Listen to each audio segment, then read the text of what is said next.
కడప జిల్లా గండికోటలో ఇంటర్ విద్యార్థి వైష్ణవి హత్య కలకలం రేపింది. ఈ ఘటన జరిగిన ప్రదేశాన్ని డీఐజీ ప్రవీణ్ పరిశీలించారు.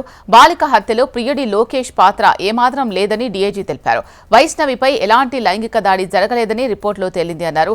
వైష్ణవి, లోకేష్ ఇద్దరు 2 గంటల పాటు ప్రైవేట్ లాడ్జ్లో గడిపారని అన్నారు. ప్రియుడు వదిలేసిన తర్వాత 11 గంటల ప్రాంతంలో రంగనాథస్వామి దేవాలయం వద్ద బ్యాగుతో పర్యాటకులకు కనిపించిందని తెలిపారు.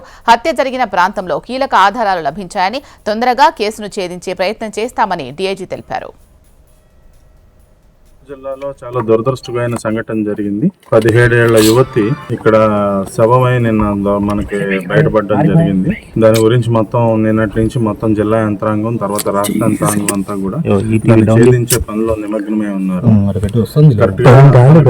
ఆనమాళ్ల ప్రకారం ఆ యువతిని ప్రియుడు వచ్చి సుమారు 8 గంటల సమీపంలో గండికోటకి వాహనం మీద తీసుకొచ్చిన తర్వాత ఒక ప్రైవేట్ లాడ్జ్ లో 2 గంటలు ఇద్దరు గడిపారు. గడిపిన తర్వాత గండికోట గుమ్మం దగ్గరలో, కోట గుమ్మం దగ్గరలో 10 గంటల 40 నిమిషాలకి విడిచిపెట్టి ఆయన ఆ ప్రియుడు వెళ్ళిపోవడం జరిగింది. తర్వాత 11 గంటల సమీపంలో ఈ రంగనాయక స్వామి మందిరంలో ఆమె బ్యాగ్ వేసుకుని నడుచుకుంటూ ఉంటాం అనేది మనకి తెలిసింది.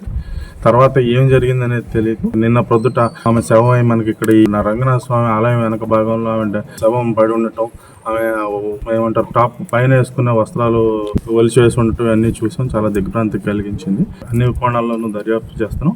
దీనికి సంబంధించి మనకి కీలకమైన క్లూలు ఈ రోజు ఉదయం మనకు లభించడం జరిగింది. ఇంతవరకు మనం అంటే ప్రామాణికంగా మనం చెప్పగలిగింది ఏంటంటే ఆమె హత్య చేయట్లో ఆమె యొక్క ప్రియుడు పాత్ర అనేది ఏమాత్రం లేదు. అది మనం రూల్ అవుట్ చేసాం. ఎవరు చేశారనే దాని మీద అయితే మనం ఖచ్చితమైన క్లూస్ అయితే మనకి ఈ రోజు ఉదయం లభించడం జరిగింది.